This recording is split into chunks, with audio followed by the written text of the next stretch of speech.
On vous demande de paniquer pour du plancton qui va très bien. Écoutez, Madame Rousseau. La 7e limite planétaire qui a été franchie la semaine dernière, c'est l'acidification des océans.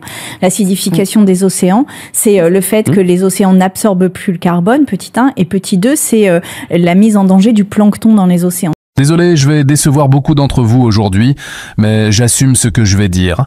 Aujourd'hui, l'arnaque climatique. Comment on utilise le CO2 pour détruire vos vies. Tremblez, braves gens. Bonjour à tous, j'espère que vous avez coupé le chauffage et vendu votre voiture, parce que visiblement, chaque fois que vous respirez, vous assassinez une microalgue à l'autre bout du monde. On vient d'entendre le dernier bulletin de panique. L'océan s'acidifie. Le plancton est en danger de mort. C'est l'apocalypse dans la goutte d'eau. Et pendant que des gens comme Sandrine Rousseau vous font la morale sur des organismes que vous ne verrez jamais, qui regardent votre compte en banque, qui s'inquiètent de la faillite de nos industries, qui défend votre droit de vous chauffer l'hiver. Le plancton, c'est l'excuse parfaite. C'est l'otage émotionnel. On vous agite une catastrophe invisible pour justifier un racket bien visible. N'ayons pas peur des mots. Nous sommes face à la plus grande opération de manipulation de l'histoire. Et aujourd'hui, on assume de le dire, le problème climatique tel qu'il le présente n'existe pas. C'est une construction, une arme politique, un prétexte pour vous imposer la décroissance, la taxe et le contrôle. On remonte à l'origine de la peur. Cette propagande, on l'entend depuis 50 ans. Ça n'a pas commencé avec le CO2. Dans les années 70, la grande peur, c'était le refroidissement. Vous avez bien entendu. Des magazines très sérieux comme Newsweek, dans un article célèbre d'avril 1975, titraient sur le refroidissement climatique. Les experts de l'époque, avec le même aplomb qu'aujourd'hui, prédisaient une nouvelle ère glaciaire. La faute à la pollution déjà. Puis la machine s'est retournée. Le calendrier parle tout seul. Dans les années 80 et 90, le refroidissement ne vendait plus. On a trouvé un nouveau méchant, le réchauffement, le CO2. Et là, la machine à prophétie s'est emballée. Le grand prêtre, Al Gore, en 2006, dans son film de propagande, Une vérité qui dérange. Il nous annonçait la fonte totale de la banquise arctique en été pour 2013. Regardez les relevés satellites. 2013 est passé, l'Arctique est toujours là. Il annonçait la montée des eaux imminentes, les villes côtières noyées. Les Français n'en ont rien à foutre de ces prophéties ratées. Ils voient la réalité. Ils voient que la fin du monde est toujours repoussée à 10 ans. C'est une religion. La peur est le dogme, et la taxe est la quête. Voilà la mécanique du mensonge. Le cœur de l'arnaque, c'est le GIEC. Le groupe d'experts intergouvernemental sur l'évolution du climat. On vous le vend comme la science pure, la parole divine. 97% des scientifiques seraient d'accord. C'est un mensonge statistique et structurel. Le GIEC n'est pas un organisme scientifique, c'est un organisme politique, intergouvernemental.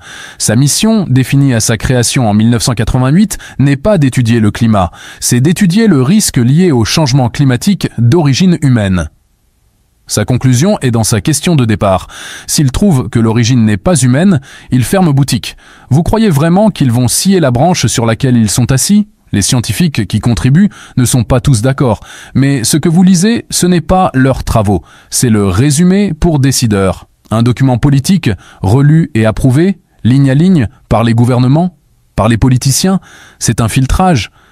La science qui dérange, celle qui nuance, celle qui parle des cycles solaires, elle disparaît. On garde ce qui fait peur, on garde ce qui justifie l'action politique. Et les fameux modèles, c'est le centre de la blague. Toutes les catastrophes annoncées viennent de modèles informatiques, des simulations. Ces modèles sont incapables de prédire le temps qu'il fera dans 3 semaines, mais ils prétendent savoir la température exacte en 2100. Ils sont tous calibrés sur une hypothèse de départ, que le CO2 est le seul bouton qui règle la température du globe. C'est faux. On ouvre le tiroir de la vraie science, celle qu'on vous cache. Le climat a toujours changé. Toujours. Nous avons eu un optimum climatique romain où il faisait plus chaud qu'aujourd'hui. Les Romains faisaient pousser de la vigne dans le nord de l'Angleterre. Nous avons eu le petit âge glaciaire du XIVe au XIXe siècle. La Seine gelait à Paris. Tout ça, c'était avant votre voiture diesel, c'était avant les usines. Qu'est-ce qui a provoqué ces changements gigantesques? Le soleil, l'activité solaire, les cycles de Milankovitch, ces variations de l'orbite terrestre, des facteurs cosmiques, puissants, que nous ne contrôlons absolument pas. Mais voilà le problème, vous ne pouvez pas taxer le soleil. Alors, ils ont trouvé le coupable parfait, le CO2. Parlons-en du CO2. L'ennemi public numéro 1, le polluant. C'est la plus grande inversion sémantique de notre temps. Le CO2 n'est pas un polluant. Le CO2 est le gaz de la vie. Vous avez bien entendu. C'est ce que vous expirez. C'est ce que les plantes absorbent pour la photosynthèse. Le CO2, c'est de la nourriture pour les plantes. Plus il y a de CO2, plus la planète verdit. C'est un fait, ça. Sourcés. Des études de la NASA, notamment une publiée en 2016, ont montré, grâce aux satellites, un verdissement massif de la planète ces 30 dernières années. La cause principale, l'augmentation du CO2. Ils vous disent que la planète brûle. La NASA vous montre qu'elle verdit. Qui croire ? On vous parle d'un gaz qui représente 0,04% de l'atmosphère. Et on veut vous faire croire que cette molécule minuscule est plus forte que le Soleil, plus forte que les océans, plus forte que les cycles de la Terre. C'est absurde. C'est une insulte à l'intelligence. Mais le CO2 a un avantage stratégique.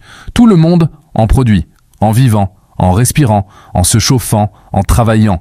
Si le CO2 est l'ennemi, alors vous êtes l'ennemi. Et si vous êtes l'ennemi, on a le droit de tout vous faire. On regarde qui encaisse. L'écologie punitive, c'est la mise en œuvre de l'arnaque climatique. C'est le moment où le mensonge théorique devient votre souffrance réelle.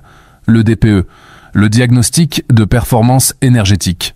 On a décrété que des millions de logements étaient des passoires thermiques. On va interdire leur location. Des millions de petits propriétaires qui ont travaillé toute leur vie pour ce bien voient leur patrimoine s'effondrer. On ne sauve pas le climat, on ruine les classes moyennes, on crée une crise du logement sans précédent. Les ZFE, les zones à faibles émissions.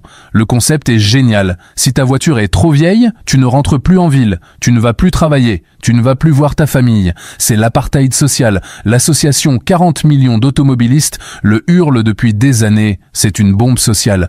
L'artisan avec sa camionnette, l'infirmière qui fait ses tournées, le smicard qui n'a pas 30 000 € pour une boîte en plastique électrique.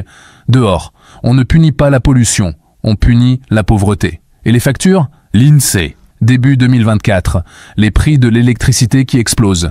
Plus 110%, plus 115%.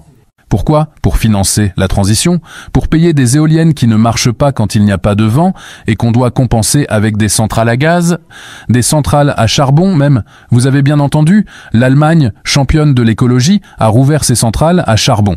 Ils sabotent notre nucléaire, l'énergie la moins chère et la plus décarbonée pour nous forcer à acheter des solutions intermittentes et hors de prix.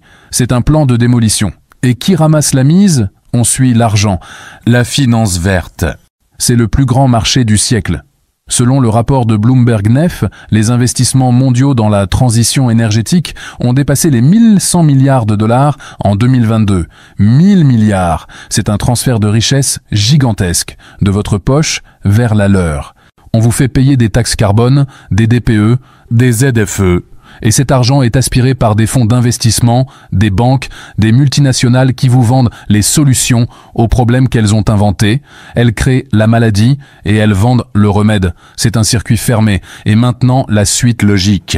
Le but final, si ce n'est pas pour le climat, c'est pourquoi ? C'est pour le contrôle. L'objectif, c'est la décroissance, c'est le malthusianisme. Ces élites, ces Rousseau, ces gens qui prennent l'avion pour aller à Davos, ils pensent qu'on est trop nombreux, qu'on consomme trop. Vous consommez trop, pas eux.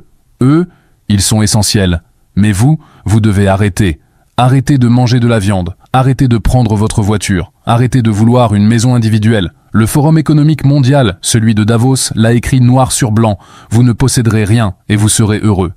L'arnaque climatique, c'est l'outil pour vous déposséder, c'est le prétexte pour mettre en place le rationnement permanent. Demain, ce sera le passe carbone, votre crédit social pour avoir le droit d'exister. Ils utilisent la peur de la fin du monde pour vous imposer la fin de votre mode de vie. Ils parlent du plancton pour que vous oubliez votre pouvoir d'achat. Ils parlent de 2100 pour que vous ne voyez pas le vol de 2025. Les Français n'en ont rien à foutre du plancton. Ils ont raison. L'urgence, ce n'est pas le CO2. L'urgence, c'est de sauver nos emplois, notre industrie et notre liberté. Vous entendez ? Notre liberté.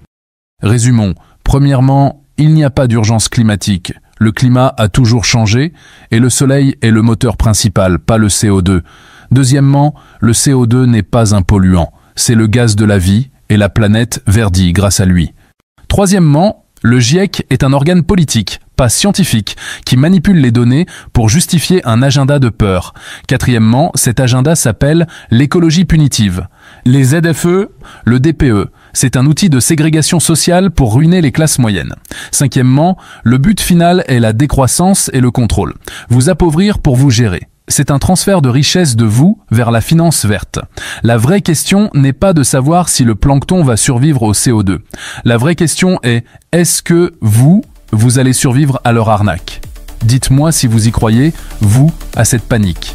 Et pourquoi, selon vous, ils s'acharnent à détruire notre économie au nom d'un gaz qui fait pousser les arbres? Abonnez-vous, activez la cloche, partagez cette vidéo, mettez un pouce.